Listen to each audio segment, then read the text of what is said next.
Bro, lu pernah dengar tentang misteri Dyatlov Pass? Gua kasih tahu ya, ini salah satu kisah paling serem dan bikin merinding yang pernah kejadian di dunia nyata. Ini bukan cerita hantu biasa, bukan mitos yang diciptain buat nakut-nakutin orang.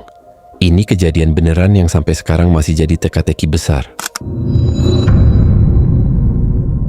Jadi, balik ke tahun 1959, ada 9 pendaki asal Uni Soviet dipimpin sama cowok namanya Igor Dyatlov. Mereka semua mahasiswa dari Institut Politeknik Ural, anak-anak muda yang jago mendaki gunung. Rencananya, mereka bakal mendaki pegunungan Ural, tepatnya di sebuah jalur yang nantinya bakal dikenal sebagai Dyatlov Pass. Nama ini diambil dari nama pemimpin kelompok itu. Awalnya perjalanan mereka berjalan normal. Mereka mendokumentasikan perjalanan, nulis di jurnal, dan ngambil foto-foto. Tapi di tengah perjalanan, mereka tiba-tiba bikin keputusan aneh.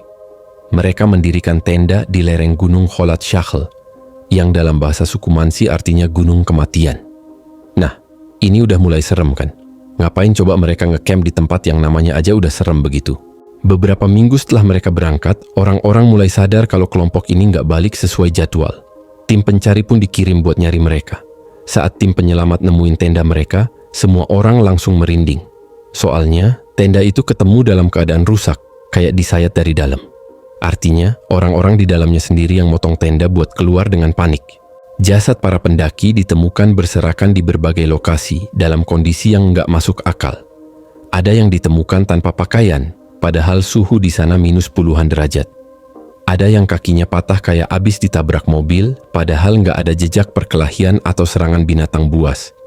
Bahkan, yang paling gila, ada yang lidahnya hilang, matanya copot, dan tubuhnya mengandung tingkat radiasi yang tinggi.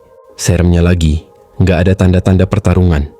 Maksudnya, ini bukan kejadian orang dibunuh sama manusia biasa. Kekuatan yang bikin mereka mati itu sesuatu yang nggak kelihatan. Sampai sekarang, nggak ada yang tahu pasti apa yang terjadi malam itu. Banyak teori bermunculan, mulai dari badai salju ekstrem, serangan militer rahasia, eksperimen senjata, makhluk misterius, bahkan campur tangan alien. Beberapa teori bilang mereka mungkin ketakutan gara-gara suara infrasound, yaitu suara frekuensi rendah yang bisa bikin orang panik dan bertindak aneh. Ada juga teori bahwa mereka diserang oleh Yeti atau makhluk gaib dari suku Mansi. Tapi sampai detik ini nggak ada yang bisa membuktikan secara pasti. Yang lebih aneh lagi, beberapa tahun setelah insiden itu, ada laporan dari pendaki lain yang bilang mereka lihat bola-bola cahaya misterius di langit Dyatlov Pass. Cahaya aneh itu katanya melayang-layang di atas area tempat kejadian. Ini bikin banyak orang percaya bahwa ada campur tangan sesuatu yang lebih dari sekadar kecelakaan biasa. Dan lo tahu yang lebih mind-blowing?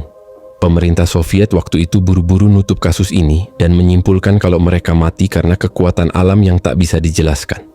Udah gitu aja. Nggak ada investigasi lebih lanjut, nggak ada jawaban yang jelas. Sampai sekarang, Dyatlov Pass masih jadi misteri yang bikin bulu kuduk berdiri. Jadi kalau lo lagi naik gunung dan tiba-tiba ngerasa ada sesuatu yang aneh, ingat baik-baik cerita ini. Karena mungkin lo juga nggak sendirian di sana.